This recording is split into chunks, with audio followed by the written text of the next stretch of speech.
gusto ko tawagan si Jessica. Para lang malaman ko yung lagay ni tatay. Eh, ang kaso, Besh, pinagbawalan na ako ni nanay eh. Magagalit daw sila ate at kuya pag nalaman nila.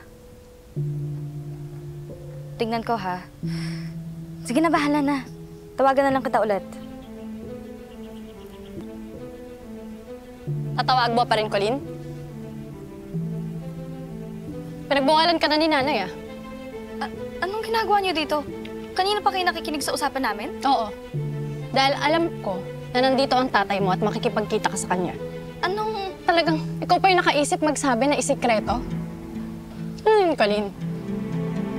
Paano mo nagawa sa akin to? Ako na ate mo? Trinaydor mo ako? Bunso, mas importante pa talaga yung tatay mo kaysa sa amin? Kuya, hindi. Sinungaling. Gusto mo makipagkita sa tatay mo kahit ayaw namin? Ate, may sarili rin naman akong desisyon. Hindi na ako bata para diktahan niyo kung ano ang dapat at hindi dapat gawin. Tsaka ako lang naman yung may gustong makipagkita kay tatay, ah. Hindi ko nga kayo dinadamay, eh. Kahit si nanay. Kaya payagan niyo na ako. Hindi. Kasi pag hinayaan ka namin, hindi natin alam kung anong klaseng gulo na naman ang madudulot ang lalaking yon sa buhay natin. Tingnan mo yung nangyari, oh. Nag-iwalay na si nanay at si Tito Noah dahil sa kanya. My God, Colleen. Ano gusto mo mangyari? Magkagulo tayong lahat? Ang selfish niyo naman, ate. Gusto ko lang naman mag-alala si tatay, ah. Gusto ko lang naman... Ikaw ang selfish, Colleen! Hindi mo kami iniisip. Sarili mo lang. Tama na yan. Bunso, sumunod ka na lang.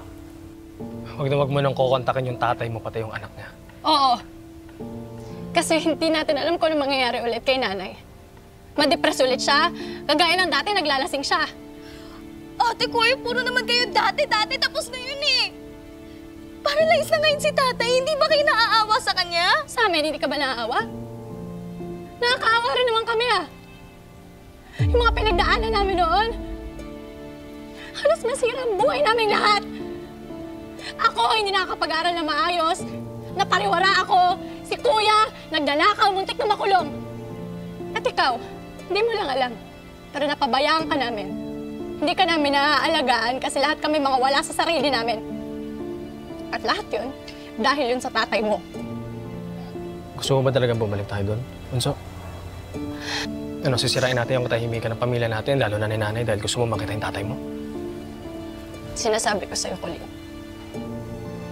Pag hindi ka tumigil, pasensyahan tayo.